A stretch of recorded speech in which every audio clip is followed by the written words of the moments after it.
Okay,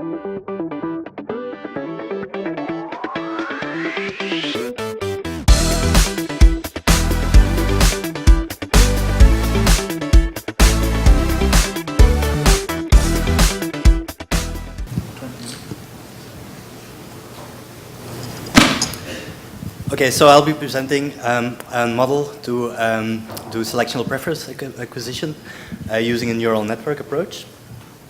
So let me first give you a general introduction to selectional preferences. So what you often see is that predicates have a semantically motivated preference for particular arguments. So if you take, for example, the two sentences we have here, the vocalist sings a ballad and the exception sings a tomato. So most speakers of English would agree that the first sentence is well formed because a vocalist is somebody who would typically sing, and a ballad is something that can be sung. Whereas the second sentence is clearly not well formed, so an exception is not something that would be sung, or an exception is not something that sings, and a tomato is not something that would be sung. And so that's a phenomenon that's known as selectional preferences. Now, something we have to note is that the majority of language utterances occur very infrequently. So if we want to create a model that is able to properly generalize with regard to selectional preferences, then we have to take this into account.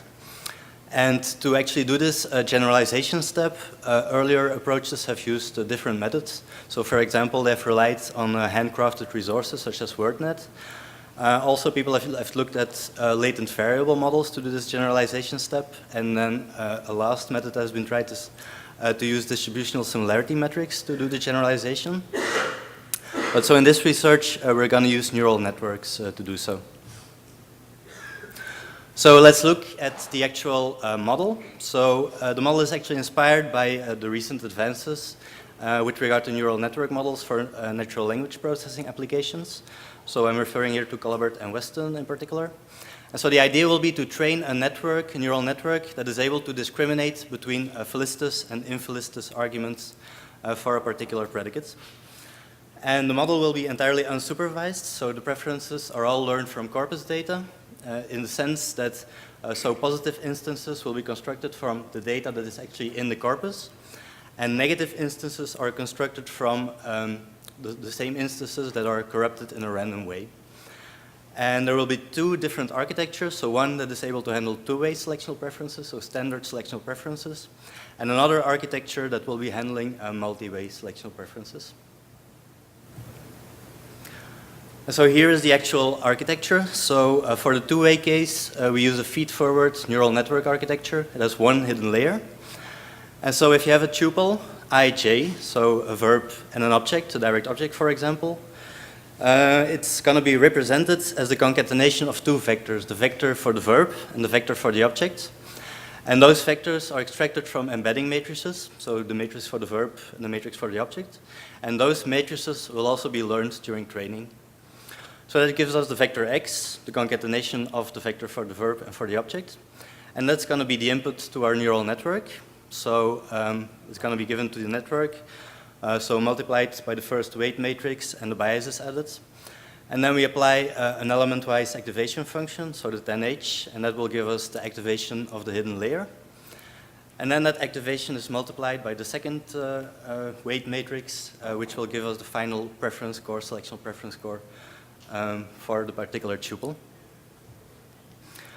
And so this gives a graphical representation of the process. So if you have a tuple ij of a verb and an object, you extract the actual vectors from your verb matrix for the verb, from the object matrix for your object. You concatenate them, and then you feed them through the network, and that will give you your final preference score y. Now, with regard to training the model, so to have a proper estimation of all the parameters of the network, we need a large amount of training data. And so what we will do is create unsupervised training data by actually corrupting the instances that appear in the corpus. So the idea is that we have a cost function that learns to discriminate between the good one, so the instance that actually appears in the corpus, and the bad one, the corrupted one. So the corrupted one means we have the combination of a verb and an object. And what we're going to do is take the object and replace it by a random object. And so the cost function will then learn to discriminate between those two. So it gives a cost if it's not able to discriminate between them with a margin of at least 1. So the margin between the good example and the bad example has to be at least 1. And that's the cost function that we will minimize. So we compute the derivative of the cost with regard to all the model parameters. And then the parameters are updated with backpropagation.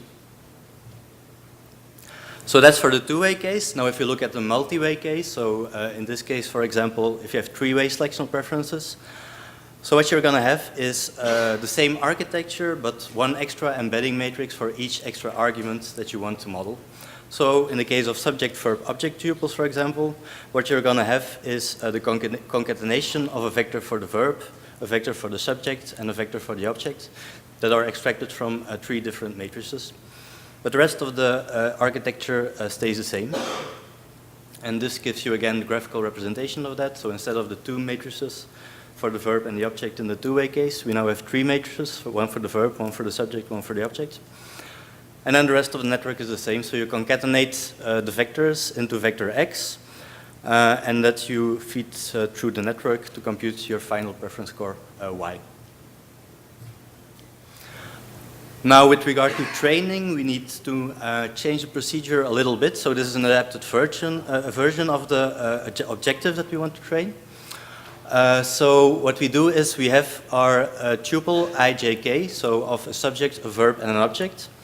And what we do is we're going to have 3 different corrupted tuples. So what we do is we corrupt both the object, the subject, and the object. And if you do them one at a time, so you corrupt the object in one tuple, but you keep the subject and the verb the same. Then you corrupt the subject in the other one, but you keep the verb and the object the same. And in the third one, you corrupt the subject and the object. So that will give you 3 corrupted versions of the tuples. And in the training objective, we take that into account. So what we actually do is we have this training objective that's made up of 3 parts. So one part is where you have the object corrupted, one part is where you have the subject corrupted, and the third part is where you have both the subject and the object corrupted. And so that's the global objective that we're going to minimize for the multi-way case. So that's for the methodology. Now let's look at some implementational details. So I have evaluated this model for the two-way case on verb-object pairs. And then for the multi-way case, it's evaluated with subject-verb-object triples. The approach is applied to English, and I've used the UK WEC corpus for that. So that's 2 billion words in total. The corpus has been parsed using the MAL parser, so that we're able to actually extract the dependencies that we need. And then for the two-way case, what we'll use is 7,000 verbs by 30,000 objects, direct objects. And for the three-way case, we'll have 2,000 verbs by 10,000 subjects by 10,000 direct objects.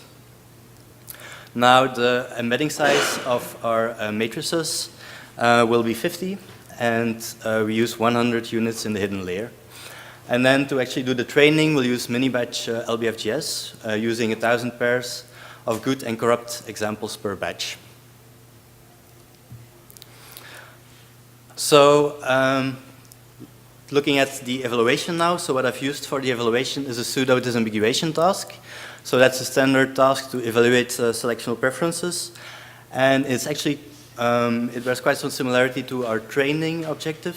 So what we actually do is we look at an actual tuple. So here in the three-way case, a tuple that appears in the corpus of a particular subject, a verb, and an object. So a team that wins a game, for example. And we're going to do the same thing, so we're going to corrupt it by a random subject and a random object, so that you get the corrupted tuples, such as a diversity that wins a game, and an egg, or a team that wins an egg, and diversity that wins an egg. And so what the model has to do is give a higher score to the actual tuple that appears in the corpus. And now what we're going to do is 10-fold cross-validation. So where, for each fold, we're going to train on 9 parts of the corpus, so 9 folds, and then we use the 10-fold to do the testing.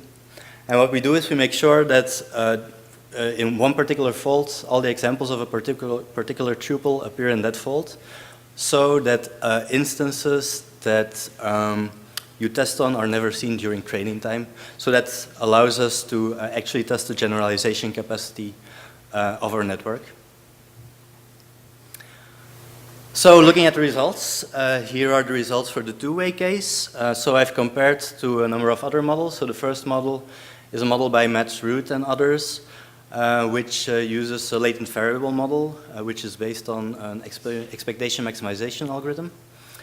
And then the second model is a model by Catherine Eric and others, which is based on a similarity metric, so a distributional similarity metric. And so if you look at the results, what you see is that, well, first of all, we get better results than the model of Matt Root, so the model that uses latent variables. But what you also see is that the model that uses distributional similarity gets a slightly better result than the model of the neural network. But what we also have to note is that the model based on distributional similarity is very slow because it has to compute a lot of scores, distributional similarity scores, which makes it very slow. And the neural network approach is very fast on the other hand. So it basically boils down to doing a few matrix multiplications through the network. So once the network is trained, it's very fast to compute. And then with regard to the three-way case, so here I'm comparing to an earlier model that was based on a tensor factorization for the multi-way case. And so what you see if you compare to that model is that the neural network approach is really able to get state-of-the-art results with regard to the acquisition of multi-way selectional preferences. So that's for the evaluation, the results. And now to give you an idea of what is actually in the model, with regard to the semantics, I want to give you a couple of examples of the embedding matrices that are found by the model and that are used then to compute a proper selectional preference score. So what you see here is 4 verbs that are taken from the matrix of the two-way model, so the embedding matrix of the two-way model. And for those 4 verbs, I've computed the most similar verbs using these embeddings, using a cosine similarity metric. And so you see that a verb like drink is really similar to a semantically similar verb. So you have sip, brew, mince, fry in there. A verb like program is similar to other computer-related verbs, recompile, undelete, codes, import. The same goes for interview. You have things like recruit, persuade, instruct, pester. And then flood is similar to words like inundate, ravage, submerge, colonize. So that's an example for the verbs of the two-way case. And here is an example of, if you look at the object matrix in the two-way case, so you see the same thing happening here, right? So a paper is similar to book, journal, article, code. So a raspberry is related to food-related stuff. Courgette, latte, lemonade, oatmeal is in there. And then you have secretary, which is similar to president, manager, police, editor, designer, similar to planner, painter, specialist, speaker. So you really see the network getting at semantically similar words as well, and then using it subsequently to compute a proper selectional preference score. So I have one last example as well. So this is now from the three-way case. If you look at the objects there, you see the same thing happening. So wall is similar to floor, ceiling, roof. Park is similar to different places, so studio, village, hall, museum. Lunch is similar to food occasions, and a thesis then is similar to a questionnaire, dissertation, periodical discourse. So that gives you an idea of what is actually captured if you train the network and what the network is then actually using to be able to compute a proper selectional preference score. And then another interesting thing to note, so we're actually, for the multi-way case, using separate word representations for the subject and the object position. And this actually allows us to model specific characteristics for a word given the argument position. So if you look, for example, at a word like virus and you look at the subject slot, what you'll see is that it's similar to more active words, so words like animal, whereas if you look at the object slot, it's going to be more similar to passive words, so you have things like cell, device, that virus is going to be similar to. And the same goes for mouse, so if you look at the subject slot, it's going to be similar to things like animal and red. Whereas if you look at the object slot, then it's going to be similar to things like web and browser. So by having these two different matrices for the subject and the object position, you're really able to make the model get at different things for these arguments of the verb. And so that brings me to my conclusion. So what I've presented here is a neural network architecture that learns to discriminate between felicitous and infelicitous predicate argument tuples, and this is both for the two-way and the multi-way case, and it's done in an entirely unsupervised way. And when you evaluate, you see that you get state-of-the-art results, and it's very fast once it's trained. And I also have a couple of issues for future work. So first thing to try is, it would be interesting to see if we incorporate information from other sources. So for example, if we initialize our embedding matrices using a distributed representation that comes from a large-scale neural language model, for example, or for example, if we use the word2vec tool to actually compute some initial embeddings, and then we put them in the network and we initialize our matrices with that, see what we get. So that's the first thing to try. Another thing to try, what we'd like to do is investigate the advantages and the disadvantages of having these different embedding matrices for the different argument positions. So as I've shown, it's beneficial because the subject and the object position is able to capture different semantic characteristics. But in a way, it also adds some redundancy. So it's interesting to see if we share actually this information, how this influences the performance of the network. And then a third thing that's interesting to try is to use more advanced neural network architectures. And I'm particularly thinking about neural tensor networks, because tensor networks might be able to capture the multi-way interaction between the different arguments of a verb in a better way. So that's something to try as well. That's my presentation. Thank you.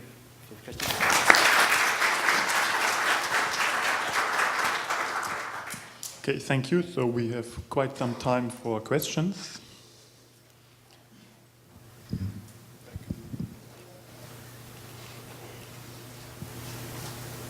Thanks. Hi, thanks for the nice talk. So I was wondering how strongly the model performance depends on the negative examples, like if you don't create them at random, but maybe using some other trick, or maybe how many negative examples you create in the first place. Yeah. That's indeed an interesting thing to try. So what I've now done is just sampled one negative example. So use one positive example and one negative example and train on that. But indeed, if you, for example, do a couple of samples, so 5 samples or 10 samples, see how that would change performance is an interesting thing to do. But I haven't tried it here. In fact, hi Tim, great talk. I was actually about to ask the same question. I think it's one, because it's contrastive estimation, right? That's why it hinges on one example. But so you did it completely random, like one out of the vocabulary was the negative. Yeah, that's it. Indeed, it was completely randomly selected. Yeah, exactly. What about using like anything which was never seen with this predicate as an object or a subject, right? That would be the first thing I would try to do, instead of going to sample more, just one which has never been seen. What are your thoughts on that? That's indeed an interesting thing to try, but I guess it would also need, well, you first need to check, do quite some computation as well to check whether the verb actually appears with that particular object or not. So I just did what was easiest and what was the most efficient, so just take a random one and put it in there, and that works pretty well, so that's how I actually did it. Yeah.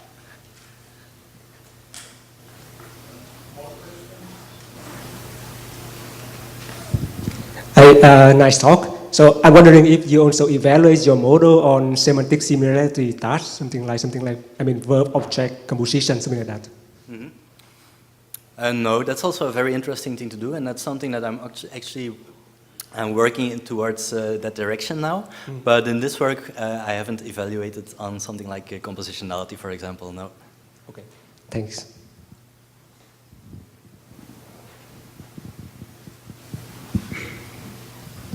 Hi, you gave some of the positive examples. What do the negative examples look like?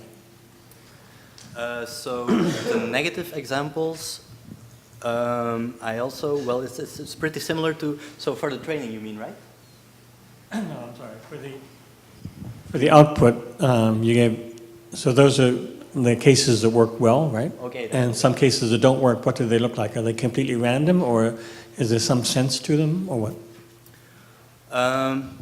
So I cannot really judge. So there's gonna be a few. So what you do here is compute the similar verbs, the similar objects, for example, for a particular verb, for a particular object. And these are more or less the results that you get. Of course, it's not always going to be very clear-cut, but I cannot really comment on any tendencies with regard to negative results that you get. So if you get bad results, they look pretty random to me.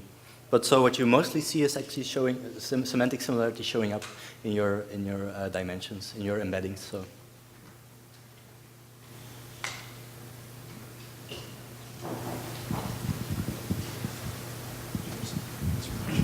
Thanks, Tim. That was a good talk. I wanted to ask about the evaluation that you use. Was it your own tuples from the UK WAC, or was it a standard data set to compare against? No, it was so it was constructed. I constructed it myself. So that's the tenfold cross validation. So you do test on one part of the UK WAC, basically the one on which you haven't trained. Okay. So that's how it's been constructed. Yeah. So you re-implement ERK and you re-implement Yeah. Ruth. Okay. Indeed. Very good. Thank you.